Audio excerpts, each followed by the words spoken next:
Hello crafty friends, today we are going to be making this lovely Holy Communion card inspired by the lovely Monika, the quilling lady on YouTube. I'll leave a link to her channel below. She made some beautiful Holy Communion cards as well on her channel, and that's where the inspiration for this card came from. We didn't have the same dies and things, but we did have the same outline die, and we decided to use that to create this lovely shaped card. And in the inside we've wrote, "Where there is faith, miracles happen," and this is for a little boy. So hopefully he likes that card, and if you'd like to craft along, this is what we've used. We've used the Gemini Blessed die, and it's really good. It has the die to cut out the word, and then a background piece as well. So we used that.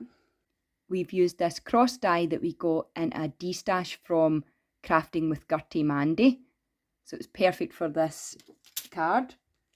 And to create our card blank, we have used the Enchanted Dreams Mystical Frame set.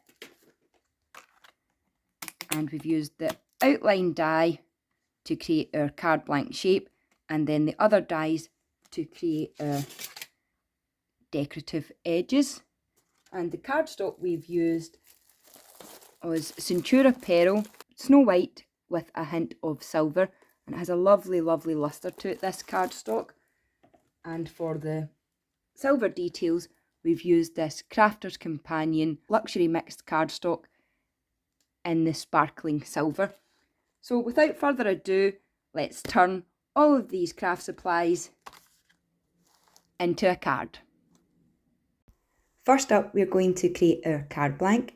So we grabbed a sheet of the Centura Pearl card in the silver white tint and simply folded it in half and grabbed our burnishing tool to give it a good burnish down the spine. And then we grabbed our die and lined it up with this. Of course, you could use a 5x7 card blank or a card blank from your stash.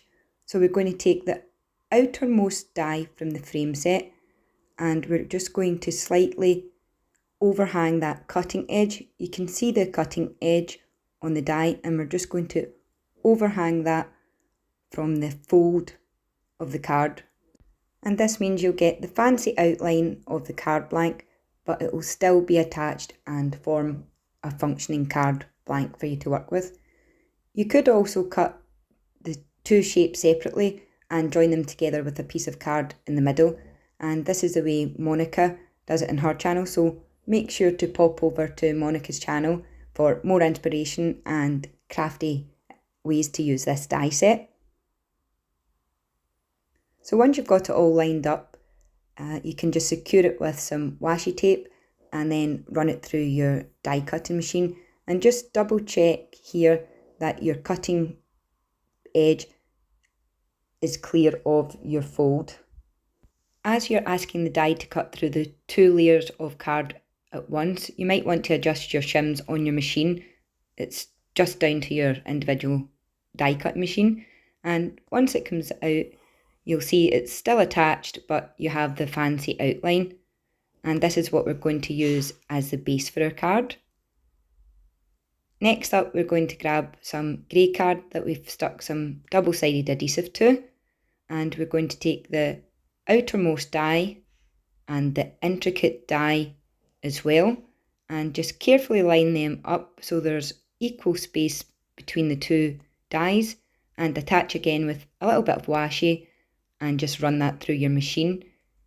And then we repeated this process using the Centura Pearl card to give us the contrasting die cuts. Then we used the same silver grey card to cut out the cross design, and we cut this die cut out several times so that we could build it up for dimension. And once you've got all your pieces, it's time to construct the card. So the first thing we do is lay the outermost frame die. So we'll take the frame and line it up with the outer edge of our card blank. It's a little bit fiddly as it's an intricate die. Next, we're going to grab the intricate die cut in the white Centura Pearl and inlay that into the outer frame of the silver die cut. It's a little bit fiddly again, but the good thing about using the double-sided adhesive is it's contact pressure sticky, so until you really push it down, you can adjust it and make sure that you can line all those swirls up. And once you've done that, the next step is to build up your cross die cuts and die cut out the word blessing and the background. Here we've done it in the grey background with the white words, but you can do anything to suit your project. And as a finishing touch, we've added some blue sparkle. And unfortunately, we've had to make some sympathy cards this week as well. And we've used the same die and some simple condolences and sympathy sentiments from our Say It With Style set. So thank you everyone for watching, and until next time, happy crafting.